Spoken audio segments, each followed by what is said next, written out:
Commissioners. Your first item is to conduct your first citizens participation period.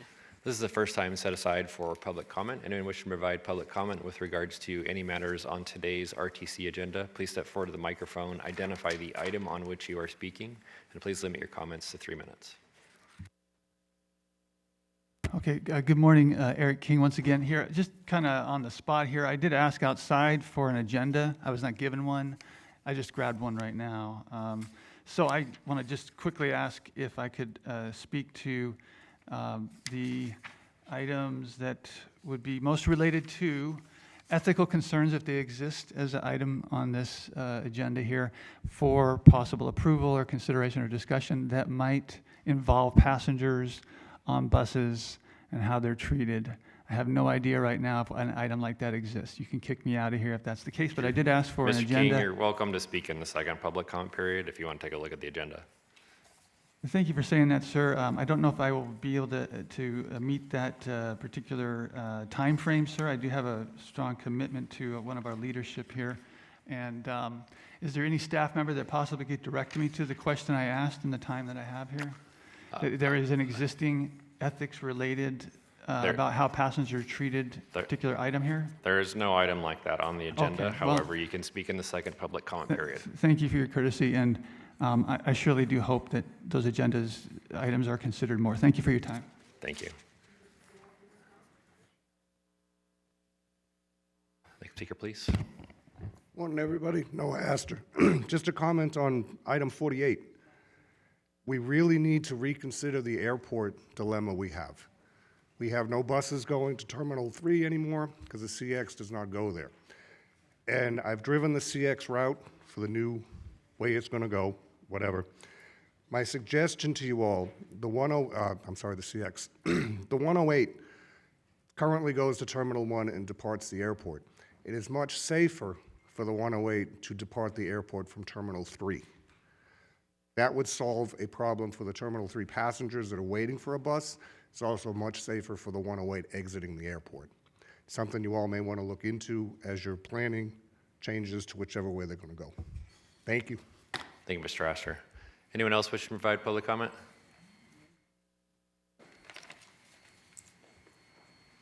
Mr. Nimrod. County Commissioners, Justin Jones, Mayor, and marvelous MJ.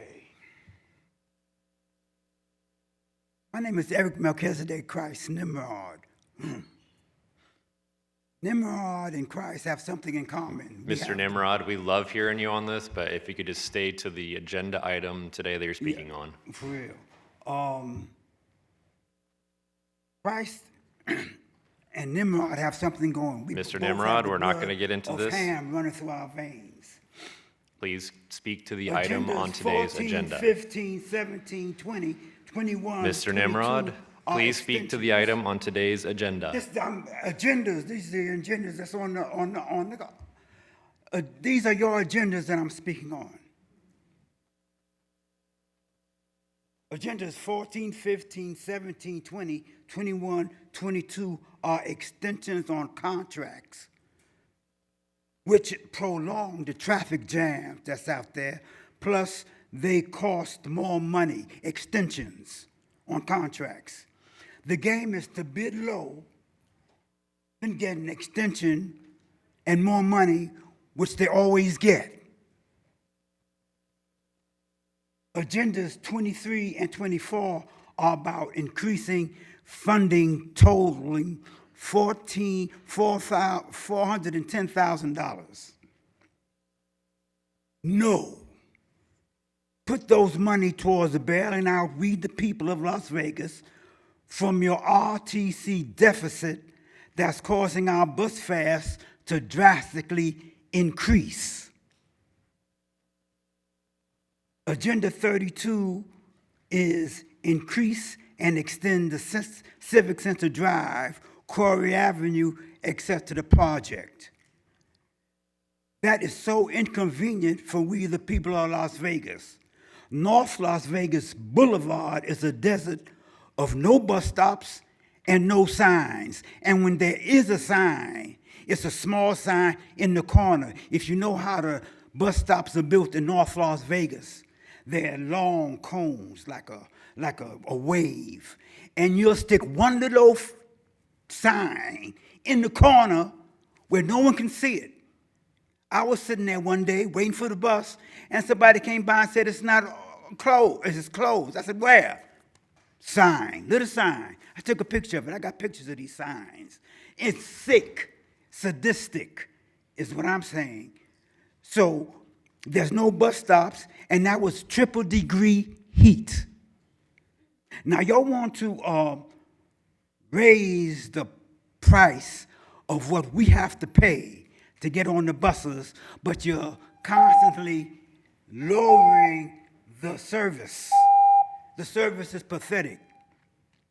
And if the foundation is low, which is the bus system of the city is about to crack. Thank you, Or Mr. that construction, I don't think it's going to work. Thank you, Mr. Nimrod. Anyone else wish to provide public comment on any item on today's agenda? Seeing none, I'll go ahead and close the first public comment period, and I'll turn it back over to Ms. Maynard Carey. Thanks, Chairman. The next item on the agenda is to approve the agenda. It is in order and ready for your approval. I'll entertain a motion. There's a motion to approve the agenda. All those in favor, please signify by saying aye. Aye. Aye. Any opposed?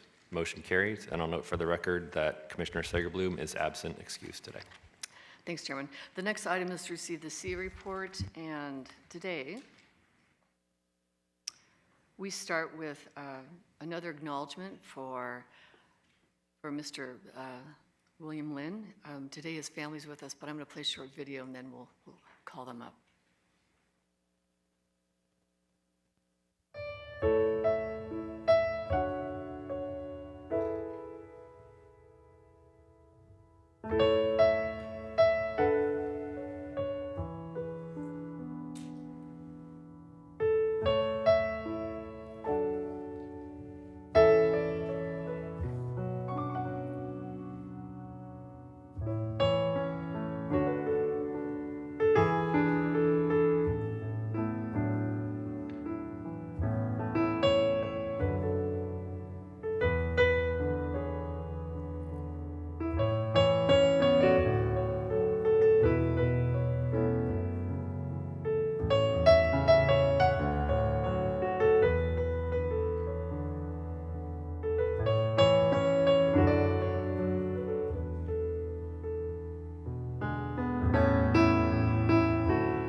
So Billy dedicated 24 years of service to our community as a transit operator in the Las Vegas community, standing firmly for the men and women who keep our system moving.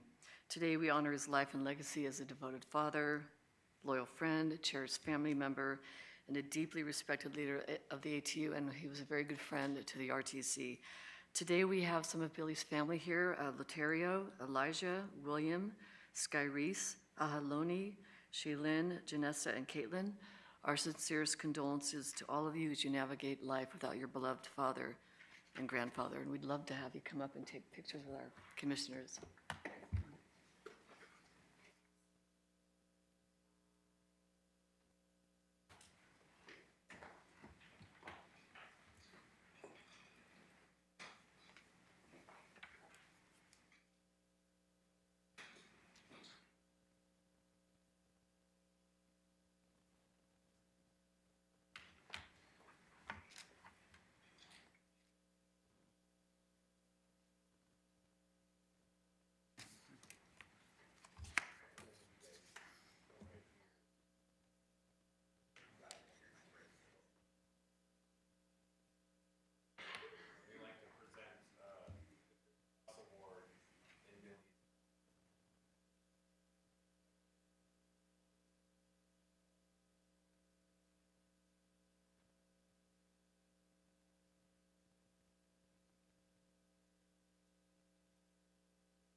Thank you.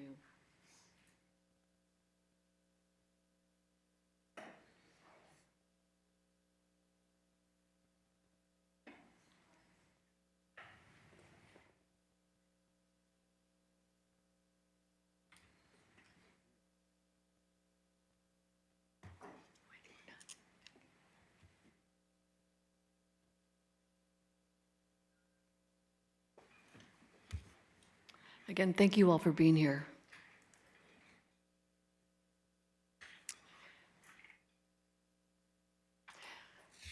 So next, we would like to recognize another amazing individual. And today it is Jared Orton.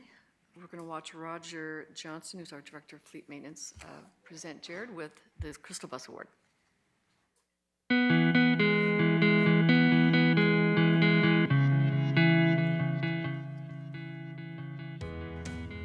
Thank you, MJ. It is my honor to recognize TransDev technician Jared Orta for his contributions to our maintenance operations. Since joining the team in 2022, Jared has consistently demonstrated exceptional technical expertise, a strong work ethic, and commitment to supporting his fellow technicians. His advanced diagnostic skills and willingness to tackle complex challenges have made a significant impact on both productivity and quality within our maintenance department. After transferring to the Sunset location, home to the majority of our new low-floor paratransit fleet, Jared quickly expanded his knowledge and became a key resource for the team, earning him a promotion to lead technician. In this role, Jared has been instrumental in developing TransDev's new vehicle inspection process, helping identify and resolve issues before low-floor paratransit buses enter service. Today, Jared is recognized as TransDev Paratransit's leading diagnostic technician for low-floor paratransit buses. His expertise has helped identify critical issues, support safety initiatives, and contribute to improvements in future RTC vehicle builds. Jared's knowledge, leadership, and dedication make him an invaluable asset to the team. Now, let's go surprise him. Morning, Sal. How you doing today? Not bad, you? Doing good.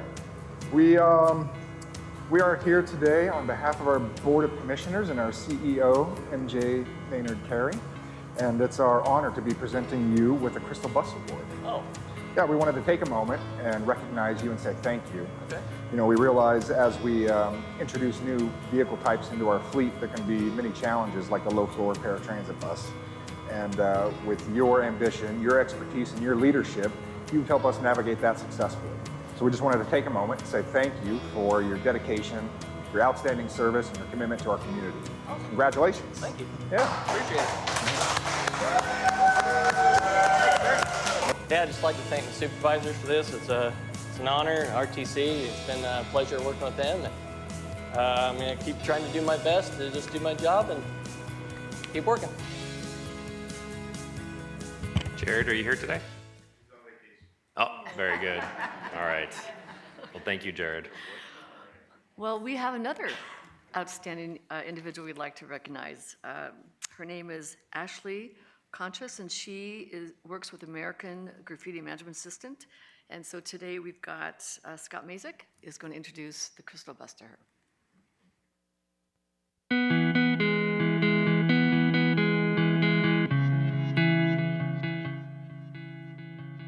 Thank you, MJ.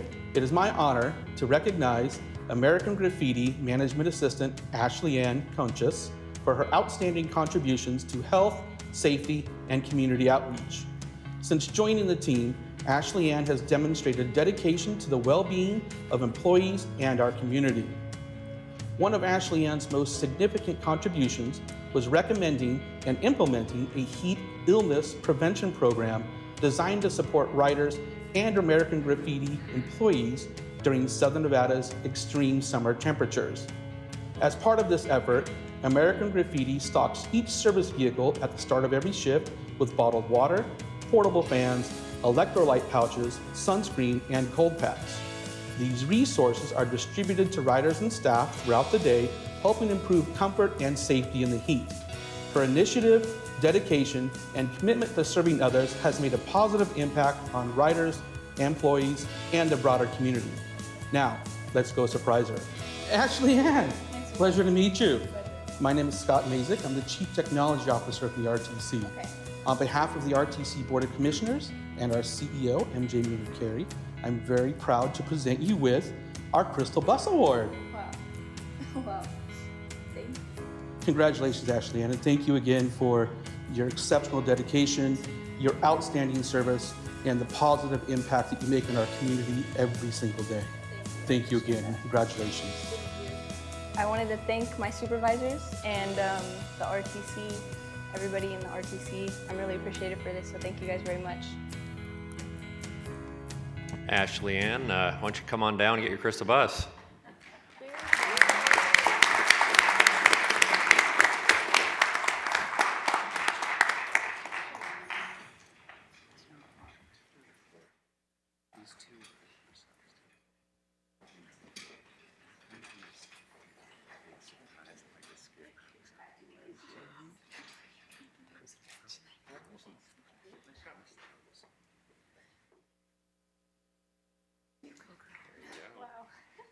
Way to go, Ashley Ann.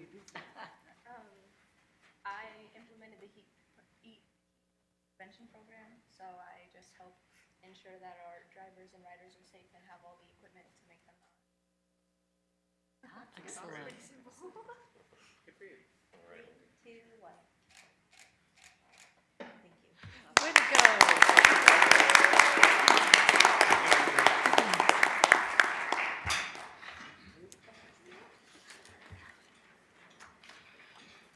Such an important initiative as when we've got the folks out there cleaning shelters in this extreme heat.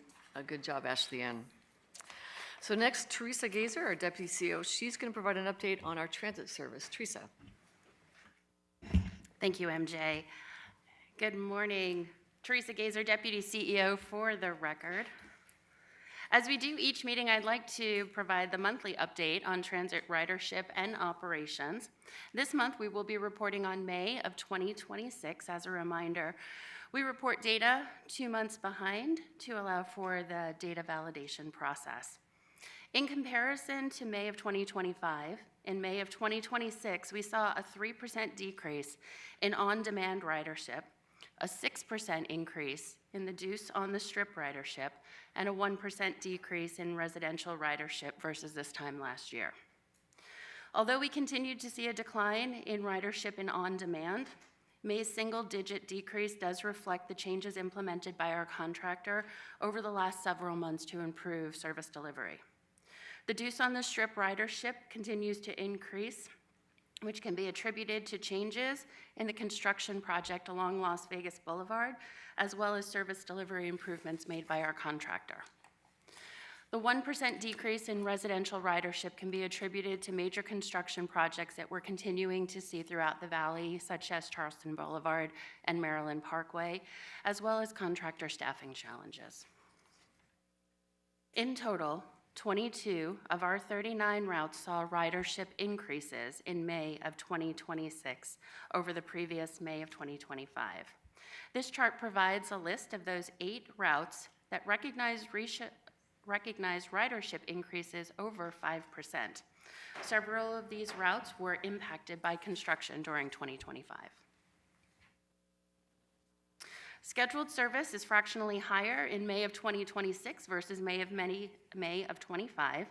Changes in service delivery during the month increased overall missed service. As a result, missed service saw a marginal increase in May of 2026. May's vehicle requirements are in alignment with the number of vehicles available in our current fleet. RTC fleet and TransDev maintenance teams continue to monitor vehicles closely as we recognized increased summer heat across the valley. Moving on, I'll cover the public comments that we heard last month. During last month's meeting, we received multiple public comments regarding the proposed fare changes. We sincerely appreciate everyone who took the time to share their perspective and participate in this public process. As the public comment period closed on June 23rd, staff is now compiling all feedback and will provide a summary during a future board presentation. We also received a comment regarding bus stop signage related to a recent bus route detour. We appreciate this feedback and understand how important it is to have clear information for our riders to help minimize confusion. RTC staff is continuing to coordinate with our contractor to monitor and ensure both permanent and temporary signage remains accurate at all impacted bus stops. I would like to thank our board for continued leadership and support in our community projects. We are grateful to receive feedback during last month's meeting regarding several community mobility project grant recipients that we heard from. They shared how the funding supports essential transportation services, including rides to medical appointments, transportation to employment, and programs that promote independence for underserved populations. Thank you. RTC and TransDev met with a customer regarding an unacceptable round-trip transit experience. We appreciate the customer that brought this to our attention. This issue resulted from human error during our dispatching and scheduling process. The staff has worked with the customer and the service to implement preventive measures going forward. We remain committed to learning from every customer experience on how we can improve service for our riders. We received a comment regarding buses not holding and waiting for customers attempting to board. We understand how frustrating this situation can be and appreciate the customer that reported it to us. The concerns have been shared with our contract and we encourage our riders to continue reporting service issues as they can be investigated and addressed. We also continue to improve our service delivery We also remind customers never to make contact with a moving bus, as safety is always our highest priority. We heard from several operators regarding the transit contractors' safety culture and operations. We appreciate this feedback and shared these concerns with our contractor. In response, they're implementing additional safety measures, including maintenance participation in real time at the bus operations center. RTC will continue to monitor these efforts to support a safe and reliable transit system for all. Over the last few board meetings, we have received public comment regarding the use of liquidated damages in our transit contract.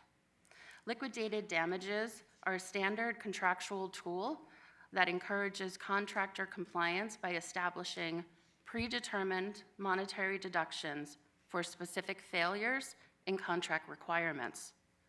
In transit contracts, these damages are based on reasonable estimates of the RTC's anticipated losses, including delays to service implementation and impacts to our traveling public. The RTC has consistently included liquidated damages in both previous and current transit provider contracts, and they are not used as a revenue-generating tool. I will also be giving the updates for safety and security this month, as Mr. Tom Atterbury is out of the office on a well-deserved vacation. Here is the updates for safety and security incidents from May of 2025 in relation to May of 2026. Removal saw a slight increase, climbing from 19,057 in May of 2025 to 20,284 in May of 2026. With an increase of 1,227 removals on our system. Trespass incidents increased significantly, jumping from 82 in 1 year ago in May of 2025 to 144 in May of 2026, reflecting a sharp increase of 62 trespasses. Overall, the increase in removals and trespasses reflects our continued emphasis on early intervention. By addressing issues sooner, our team is preventing escalation and ensuring a safer experience for both our riders and our operators. Passenger on operator assaults showed a decrease, dropping from 3 incidents in May of 2025 to just 1 incident in May of 2026. And passenger on passenger assaults experienced an increase, rising from 22 incidents in May of 2025 to 38 incidents in May of 2026. Thank you. Any comments or questions from the board? Thank you. none. Thank you, very Chairman. much That for the concludes your presentation. CEO report. We'll move on to the next agenda item, which is to receive a report from Deputy Director Mario Gomez with NDOT. Deputy Director. Thank you, MJ, and good morning, Chair and Board of Commissioners. For the record, Mario Gomez, Deputy Director of Operations and Maintenance for the Nevada Department of Transportation. And so with that, I'll start off by saying that NDOT is no longer the owner of a church property located approximately on the southwest quadrant of Charleston and I-15. The parcel is uniquely U-shaped with a McDonald's in the middle. The improved property contains 4.95 net acres, which consist of 3 buildings, which is an admin and education building, a sanctuary, and a single-family residence. The City of Las Vegas expressed interest in purchasing this property from NDOT, and so NDOT ordered an appraisal, and the City of Las Vegas Redevelopment Agency met in April to vote for its purchase. On September 8th, the sale was confirmed for approximately $8.36 million when the Transportation Board approved for the disposal of this property. And I just wanted to mention that $8.36 million for us is certainly going to help out with our road network as well. So, next up is the Flamingo Road Safety Improvement Project. It's reached a substantial completion. This short-term roadway project began on May 18th of this year. Crews are in the cleanup phase of construction. The project included improved safety features along Flamingo Road between Paradise Road and Pecos Road.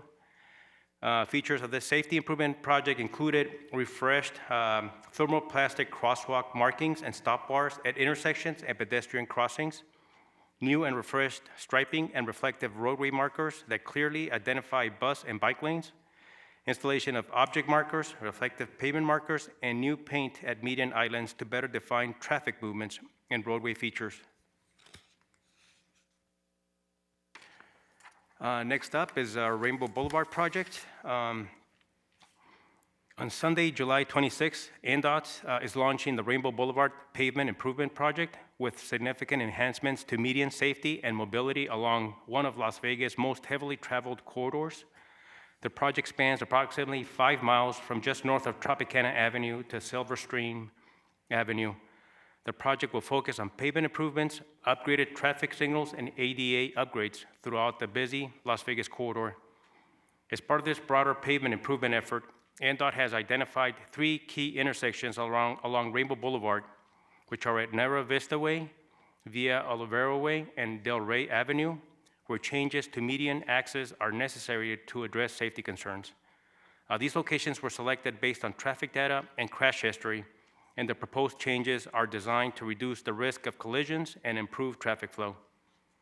The medians will either be closed or modified to preserve access where it is safer and improve the overall intersection safety. We anticipate the project will be completed by summer of this 2027, sorry about that, depending on weather and scheduling, and a 35-mile-an-hour speed reduction will be in place during active work zones to improve safety for both drivers and the construction team. This is a $20 million state-funded project. And so with that concludes my presentation. Thank you. Thank you very much. Any comments or questions? Seeing none, I'll turn it back over to Thanks, Ms. Chairman. Maker. The next item is to approve your consent agenda, which consists of items 5 through 47 that can be taken in one motion. I'll entertain a motion. There is a motion to approve the consent agenda. All those in favor, please signify by saying aye. Aye. Aye. Any opposed? Motion carries. Great. Thanks, Chairman. The next item, 48, is to receive an update on and approve the proposed August 2026 fixed route transit service change. And our Senior Director, Sabrina Glenn, is that who? There she is. Will provide that information. Good morning, and thank you, MJ. Chair, Board, Sabrina Glenn, Senior Director of Transit for the record. On Friday, April 24th, 2026, the RTC opened a 60-day public comment period to receive feedback on the proposed August 2026 service changes. We want to take this opportunity to thank our community for taking time to provide their comments. The proposed service changes were presented at the RTC's May public meetings, including the Transportation Access Advisory Committee, the Executive Advisory Committee, and the RTC Board of Commissioners meeting. As a reminder, the comment period was publicly noticed in English and Spanish. The details were available at our 4 transit facilities and across the fixed route transit and paratransit fleet. Through 34 in-person community engagements, 450 partner and vendor emails, as well as the RTC website and other digital channels. In total, we received just over 1,200 responses to the service change survey. The proposal included 4 elements: the launch of the federally funded Red Line or Maryland Parkway Bus Rapid Transit, restructuring of the Centennial Express or CX, and frequency changes for the Route 401 North outlets, Symphony Park, and Route 209 Vegas Owens. We would like to thank the board for its continued support of the federally funded Red Line project and the many benefits it will bring to our community. The RTC received just over 200 service change related comments not associated with the Title VI fare analysis. These service change comments were primarily focused on the Red Line and CX changes. As it relates to the federally funded Red Line, responses showed strong support for this new service, particularly regarding its increased frequency and dedicated transit lanes. We received Centennial Express comments regarding the elimination of the one-seat ride to Harry Reid International Airport. Data does indicate that most of the airport ridership occurs south of the Bonneville Transit Center, where there are more frequent alternative connections. For reference, the current Centennial Express ridership ranks 30th of the RTC's 39 routes. I would like to highlight that overall, the proposed modifications are designed to reduce service duplication and improve system efficiency while expanding network access. Key benefits include increased frequency between the Bonneville Transit Center and the airport, and a new west side of the strip back-of-house connection to the resort corridor.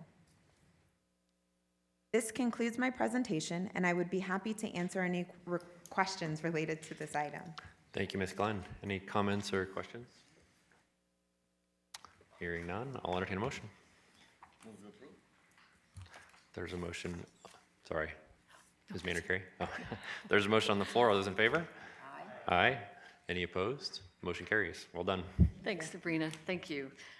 Next item is to receive information from our legal counsel. As there are no items to discuss this month, we move on to our last agenda item, which is to conduct your final citizens participation period.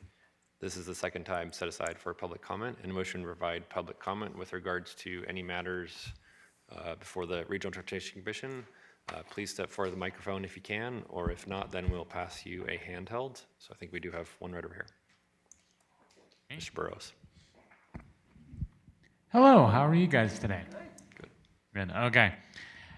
I'm having a lot of issues with fixed route and paratransit in general. Do they like We all say, know your name. Can you say it for the record? My name is George Burrows. Thank you. Thank you. You're welcome. Okay. I've been getting a lot of issues with fixed route and paratransit in general, where none of the drivers want to say anything. I don't need pleasantries. Hello, how are you doing? I don't care about that, but just say something. They sit there and they hold the chain and go. Like, oh, okay, well, I'm getting on there and I'm back in, and then they ask where I'm getting off or anything like that. Negative. They just get back in their thing and go. I'm like, how do they not say anything? And it's been mainly lately that this has been happening. There used to be a few of them once in a while, but dude, like the last 10 or 15 rides on the fixed routes that I've been riding, I'm getting no kind of information whatsoever. They just, Then I had another one on the Valley View, now that I'm thinking about it, where they told me that it's not their job to push the button or notify us. And I said, well, I'm not sure exactly where the Meadows Mall is from here, so I need to know some kind of help. That's not my job. Figure out what you're going to do. This is the kind of stuff that's going on that evidently nobody cares about. I get 10 or 15 calls a week, not the last week or two, from paratransit and trans deb people, and oh yeah, we want to help, we want to do this. I don't see any help 90% of the time. A few of them do, and they know what they're doing, but why even call me? I mean, there's no point in even having my number if all you're going to do is call me and tell me we're going to do something, and then it gets worse. It makes you guys look like you're not doing your job at all. And that sounds so bad, but when there's two companies that are kind of melded together and none of this stuff's getting together, it's everybody's pointing fingers, that becomes an issue. And that's an issue that's getting worse. Maybe it's because of their vote that they're getting ready to have in the next week, and maybe they're like, hey, we don't want to talk to anybody. We want to give everybody these crappy attitudes to see how important we are. I don't know, but it's been very, very much showing to us, well, to me, I can't talk about for other people. Coming from me directly, I'm getting these crappy, don't say nothing, nobody says nothing. I'm like, is everything, am I on mute and I don't hear anything, but I hear everything else going. So I know it's not that, but they don't say anything to me. Thank you, Mr. Burrows. Anyone else wishing to provide public comment?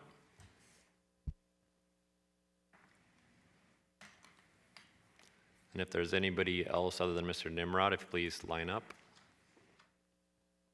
Hello again. My name is Eric Melchizedek Christ Nimrod. Christ and Nimrod has something in common. The blood of Ham runs through our veins.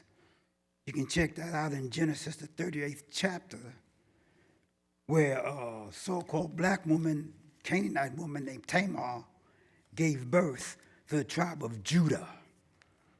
The royal tribe of Judah came from a Canaanite woman. Now that's interesting when it's taught in religion that the Canaanites are cursed in Genesis 9:25, and therefore all black people are cursed. The Bible is being taught in a very, very wrong manner, very stupid manner, and it's hurting a lot of people, especially black youth who kill each other because they think that they're inferior and they think God is white. As I said, Jesus comes from the tribe of Judah, and Judah comes from the loins of a Hamitic woman, Canaanite woman named Tamar. Genesis, the 38th chapter, Matthew, the 1st chapter, the 1st to the 16th verse. You can check it on out. Agenda 41 is about a 3 million employee ride share program. While we the people suffer catastrophic, sadistic treatment by the bus drivers, buses either don't come or they pass us by.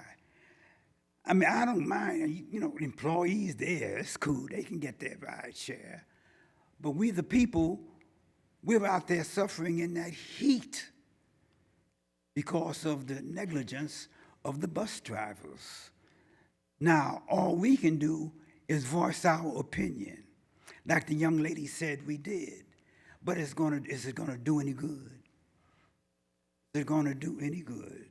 I don't think so. But be that as it may, it's been taught for centuries that Genesis 9:25, 9th chapter, 25th verse is a curse on black people. And it's not. Suckers. Ask your preachers, your rabbis, and your popes about that so-called curse. Was it a curse? If it was a curse, how could the tribe of Judah come from the belly of a Canaanite woman? It's a lot of questions that religion hasn't answered. Shame. Thank you, Mr. Nimrod. Next speaker, please. Good morning. Chad Dixon, the Area General Manager for TransDev for the fixed route contract. I just wanted to take a few moments to acknowledge that we certainly appreciate the challenges that the summer heat brings with our operation. This is why in July we kicked off a hydration campaign. We actually provided electrolyte packets, Gatorade, and popsicles in addition to the water bottles that we normally provide to our operators. We certainly appreciate the challenges that the summer heat can bring to our operation, which is why we also conduct a summer readiness campaign with our maintenance department, where they work to improve our AC systems. They also do quite a bit to bolster the coolant systems to prepare our coaches for the summer months. It's important that we keep the temperature of the buses 20 degrees cooler than what's outside. The safety and health of our employees and passengers is a top priority for us. Additionally, I wanted to share that we continue to recruit, train, and hire operators at a very high level. We are conducting that in preparation for the upcoming service change, as well as the absenteeism that we experienced during the back-to-school months. So we're certainly preparing for that. Additionally, we're quite proud of the culture that we continue to build and strive to work so hard to create with the entire team at our company. One that's collaborative and with open communication. We are actually seeing some improvements to our overall service delivery that we're quite proud of. The most recent metrics in our BOC call response time has actually been 2 minutes, 43 seconds for our regular response and 48 seconds for our priority calls. We also have seen a 22% reduction in our accident frequency rate year over year. So we are seeing some great improvements that we are proud of. Thank you. Thank you, Mr. Dixon. Next speaker, please. Arnold Williams. I need to spell it? No. I just got something quick to say. First of all, from Billy's dad and Billy's mom, we want to say we appreciate the council. We also appreciate RTC for the presentation today. Also want to thank TransDev.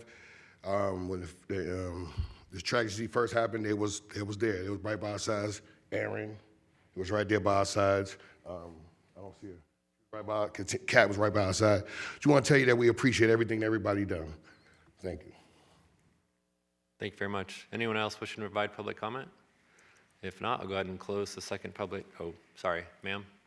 If there's anyone else that wants to provide public comment, please line up. If not, you'll be our last speaker. You have 3 minutes. Please state your name first. Man, I don't. Well, okay. The only thing I have to say about, I understand about the rate hikes and everything, and that you need to do it. I don't have a problem with it. I need you to state your name first, please. I have a problem with you I need you to state your name, the please. 2-hour pass. Almost every ride that I take is 2 buses, sometimes 3, just depending where I'm going, and eliminating the 2-hour. And I understand what you're doing. You want us to pay for a pass, either a 24-hour pass or a 7-day pass, because that's the only way you can do it. To save money, if you call it save money. The way you have it is you have to pay for each bus. You're riding 3 buses times 3. Think about it. Think about it. That's a lot of money. That's all I'm going to say about that. I did the math at home, and I understand you can't do the 2-hour pass the way you have your structure for how you are going to go up with everything else. There's no room to do a 2-hour pass. So I understand that. That's not going to happen. And that was my big concern. Another thing is the bus drivers, they want us to get out in the back, and that's fine. Oftentimes, they close the door on you. And I'm wondering, do these doors, do they open up with these newer buses? Do they? If it closes on you, because I've had so many close calls. They don't check their mirrors, okay? They should check their mirrors to make sure everybody's off the bus. And they don't do that. They don't do that. 6 years ago, they closed the door on me, and I had to go and have surgery done. I still have scars where my surgery is. They shut the door on me, and both of my shoulders were affected. So, when this is happening, you know, I'm scared. I'm scared. I don't know. Like I said, I hope these doors will open when it hits your body. I don't know if they do or not. And if they're not, please, please do something about it, because I don't want what happened to me 6 years ago to happen again. The apps, once again, they're terrible. You guys want us to use the apps, and that's fine. They're wrong, and they're getting worse. The bus, okay, it's on the app. It says it's coming, okay, let's just say, 40 minutes from now. You keep checking the app. 30 minutes from now. You keep checking the app. 20 minutes from now. 10 minutes from now. And then it disappears off the app. And then you have to wait for the next one. Now, what's going on with that? The apps are really wrong. Thank you. Can you state your name, please? Ma'am, can you please state your name? I'm sorry, Don Yee. Y-E-E. Okay, great, thank you. All right, with that, I'll go ahead and close the second public comment period, and we are adjourned.